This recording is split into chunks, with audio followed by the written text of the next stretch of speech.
thank you for inviting me to be here with you today. I am the daughter of a Nicaraguan man and a white woman from the United States.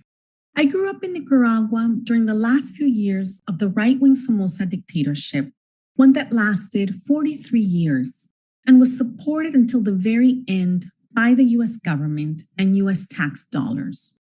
I also lived through the early years of the leftist Sandinista revolution that overthrew the Somoza dictatorship in 1979. And my teenage years coincided with the Contra War. The Contra War against the Sandinista revolution was one that was largely funded by the United States and lasted for most of the 1980s. My life has been shaped by dictatorship, revolution, and counter-revolution, as well as by the long-standing ties between Nicaragua and the United States.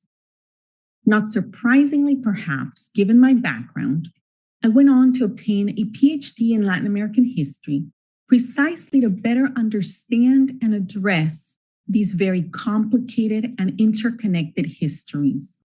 As a university professor, I now write books and articles on Nicaraguan history, and I teach courses on U.S. and Latin American history, including the history of people of Mexican and Central American ancestry in the United States. When most people in the United States today think about Central America and Central Americans, they think about violence.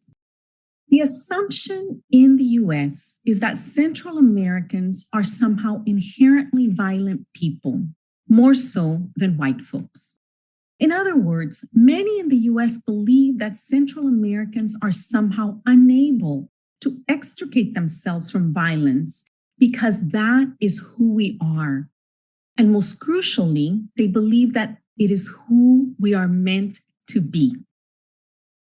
Another common stereotype about Central Americans is that our arrival in the U.S., and most importantly, our relationship to the United States, is a relatively recent phenomenon dating back to the wars of the 1980s. Violent newcomers to the United States. That is how we, Central Americans in the U.S., are often viewed today. But that view is actually one that distorts, erases, and replaces historical facts with a gaslighting narrative that dehumanizes Central Americans in the U.S.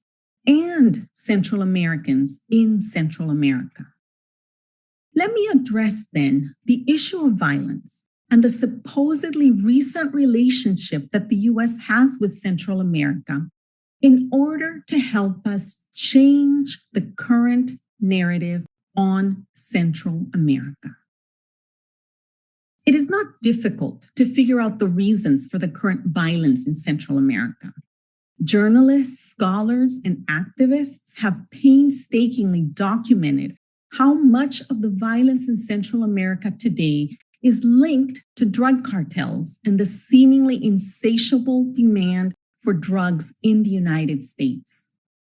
Contemporary violence in Central America is also a byproduct of the region's civil wars that took place in the 1970s and 1980s, and a direct result of continued U.S. political, economic, and military involvement in the region since then, often supported by a handful of local actors who are, more often than not, corrupt politicians and/or members of the elites.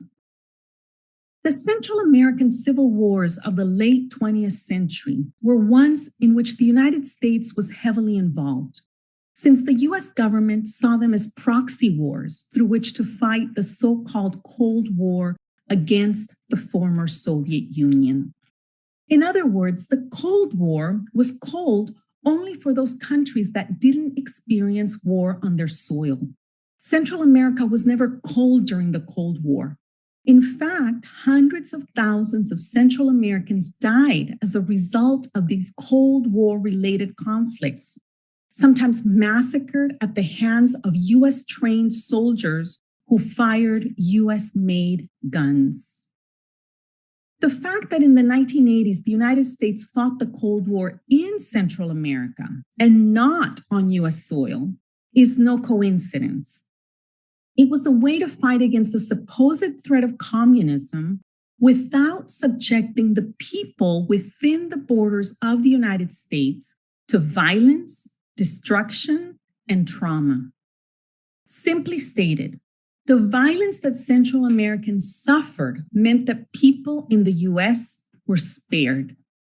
The US won the Cold War, and the Central American lives that were lost in the process from the US military perspective were simply the expected collateral damage.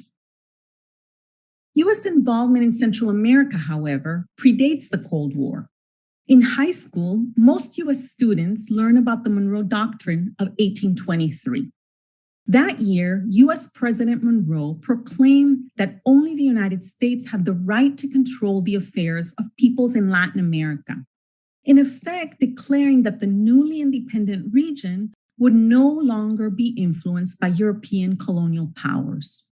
Instead, they would be subject to the whims of their neighbor to the north. The Monroe Doctrine, along with the ideology of manifest destiny, helps explain how Central America went from being colonized by Spain and Britain to being considered the United States' backyard. While most students in the US learn about manifest destiny, that is, the belief that the United States was destined to expand its territory, students often learn little about its consequences in Central America.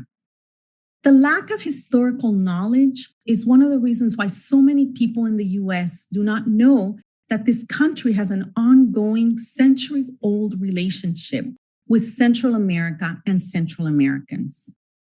And that from the very beginning, it was an unequal relationship that benefited the United States economically, politically, and militarily at the expense of Central Americans.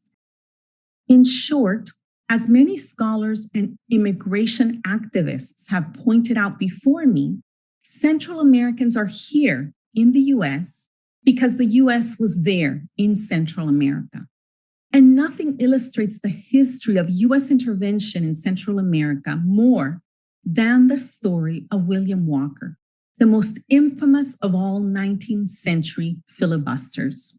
Filibusters back then was the term used to refer to adventurers who, like Walker, were inspired by manifest destiny to invade countries the United States was not formally at war with in order to colonize them for their own benefit. William Walker was born in 1824 in Nashville, Tennessee. He studied medicine, then law, and eventually turned to journalism before leaving the United States to invade first Mexico in 1853, and then Nicaragua in 1855. William Walker initially arrived in Nicaragua to aid members of the Nicaraguan Liberal Party in their ongoing civil war against the Conservative Party.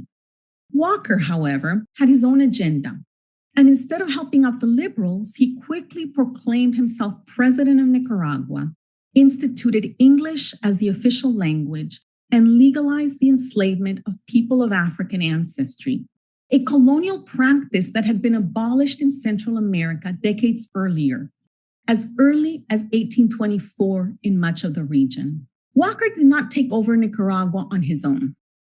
He convinced approximately 12,000 men and women from the United States, the vast majority of them white, to join him in his settler colonialist endeavor, promising them land that he intended to steal from those Nicaraguans who did not support him.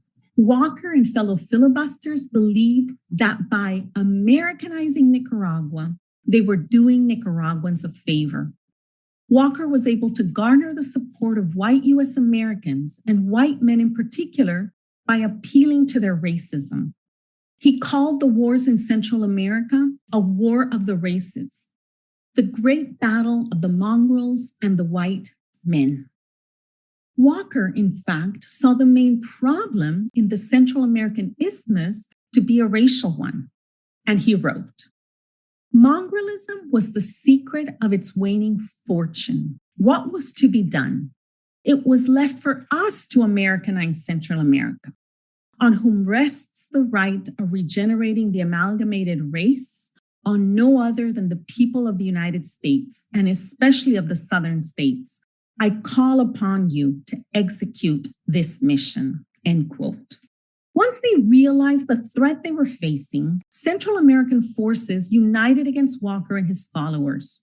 Walker was eventually captured by Central Americans and shot to death in Honduras in 1860. Walker's imperialist efforts in Central America failed, but the United States has continued its involvement in the region, usually under the pretense that it knows what is best for Central Americans and that Central Americans agree with this assessment. How can we reconcile the historical reality of almost 200 years of U.S. imperialism in Central America with the gaslighting narrative that claims Central Americans are violent strangers? The truth is we can't. The false narrative about Central Americans is meant to make people forget the historical violence that the U.S. has perpetrated against Central Americans, suggesting instead that Central Americans are the dangerous ones. I was invited to talk about weathering storms and successfully overcoming difficulties. I actually became a historian because of the false narratives about Central America. They did not sit right with me. I wanted to understand why the misinformation about Central America was so rampant. And I also wanted to know what the historical evidence actually showed. Learning our collective histories is a way of healing together and charting a new way forward that is not based on lies and half-truths, but on the recognition that at this point, we are inextricably connected. Past harm first introduced Central Americans to U.S. Americans. Let's acknowledge that past so that we can address the current challenges in the most just manner possible, centering the needs of those who have been harmed the most. Thank you.